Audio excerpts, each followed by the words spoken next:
La France dispose désormais de drones armés pour traquer les djihadistes au Sahel.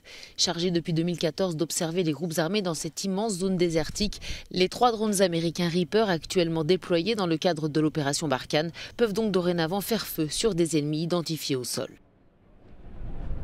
L'intérêt, c'est que vous êtes en train de surveiller une zone, vous identifiez des ennemis, et il y a un besoin urgent de traiter cette cible-là, eh bien le drone armé va pouvoir le faire.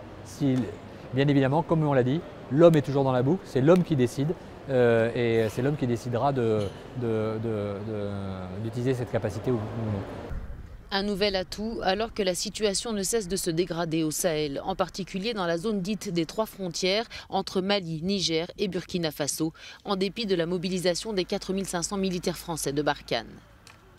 Le 10 décembre dernier, 71 soldats nigériens ont péri dans l'attaque d'Inates, la plus meurtrière de l'histoire du Niger, une attaque revendiquée par le groupe État islamique. Quelques jours plus tard, et alors que le sentiment anti-français grandit au Sahel, le président nigérien a défendu l'opération Barkhane. Mahamadou Issoufou a rappelé comment en 2013, sans l'opération Serval menée par l'armée française, le Mali voisin serait tombé sous la coupe des djihadistes. Le président nigérien doit accueillir dimanche Emmanuel Macron à Niamey pour préparer le sommet sur le Sahel. Il est prévu le 13 janvier à Pau, dans le sud de la France. Devraient être présents les dirigeants des 5 pays concernés, la Mauritanie, le Mali, le Burkina Faso, le Niger et le Tchad.